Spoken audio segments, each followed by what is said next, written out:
Where do we begin on this one? Not sure if hell's frozen over yet, but it's plenty hot out there wherever you might be. Pigs aren't flying, and the cows haven't come home either. But if you check the standings lately, the Pirates, they've been in first place. Not to mention, Jason Isringhausen is winning and saving games for the Mets. Now, if I still had most of my hair, I'd swear it's 1992 all over again. But it's not, even though the Cardinals are back to playing like it was. More on that next.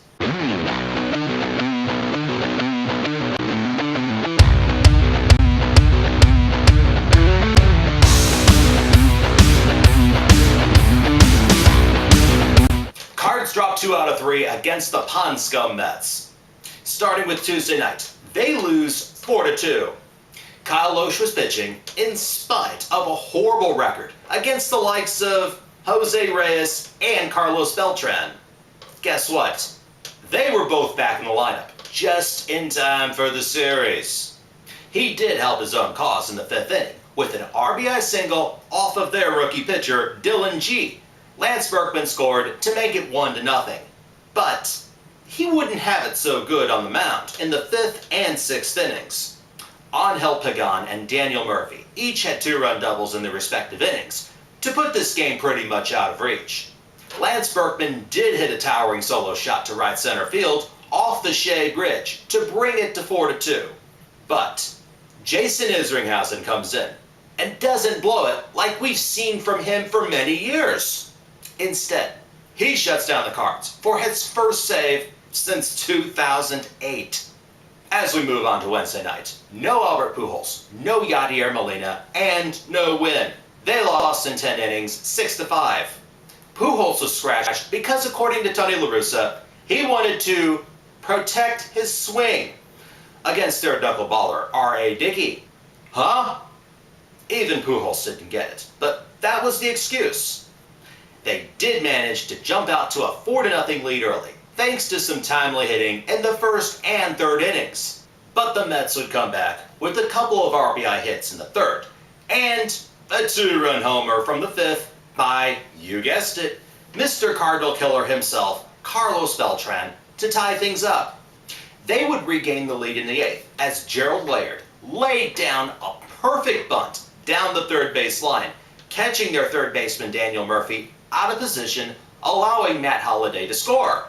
And, in typical Cardinal fashion, a costly throwing error and the bullpen's inability to get that crucial 3rd out ties it up for New York, which leads to Angel Pagan getting the walk-off homer in the 10th off Fernando Salas, which also doesn't make sense having him in there.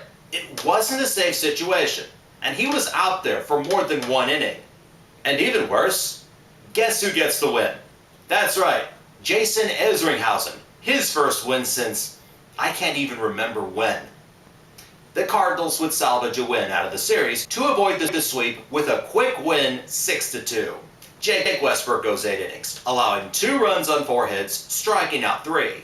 But he was backed up by a 2-run homer by Albert Pujols in the 1st, and 3 runs, which scored on a couple of costly errors at the hands of the Mets.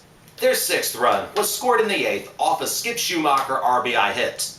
What's more amazing than that is that Yadier Molina stole a base to put him in the scoring position. And that would be the first base the Cardinals would steal in over 30-something games. A drought which hasn't been experienced in Major League Baseball since the late 1970s. Hold on a second. Okay, just checking. Colby Rasmus hasn't been traded. Whew. But as the trade deadline approaches, I'm sure everyone agrees our biggest need is pitching. Whether it's a starter in the likes of Ubaldo Jimenez, Clayton Kershaw, or Felix Hernandez, or a closer like Heath Bell, the Cardinals are going to have to mortgage the future big time to acquire any of these guys. And there's no guarantee they will be the cure-all. You see, it's not just the pitching that's the problem, but the total lack of fundamentals. Whether it's the numerous throwing or fielding errors on the field, or the inability of getting base runners over into scoring position, this is killing us just as bad as our pitching. And how many bazillion double plays have we grounded into this year? Right. Anyhow, these problems will have to be fixed if we want to think about any serious postseason run, much less finishing the season in first in our own division. But the good news? We now head to Pittsburgh for 3 against one of those teams we have to beat, the Pirates. That sounds weird on so many different levels. It's not like they have the likes of Andy Van Slyke, Sid Bream, or Barry Bonds starring for them anymore. In fact, outside of Andrew McCutchen, I don't recognize any of their players on the current roster. But they enter the weekend tied for first with the Brewers, and the Cardinals, they're just a game back. Which leads to my question of the day regarding the Buccos. Will the Pirates finish this season over 500? Let me know what you guys think. Submit your answers, comments, questions, responses, or anything else in the comment box below.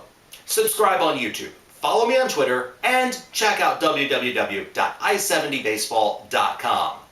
Cards Pirates. PNC Park has always been friendly toward the Birds. Should be a fun weekend. Nonetheless, have a great weekend, stay cool out there, drink plenty of liquids, and go Cards!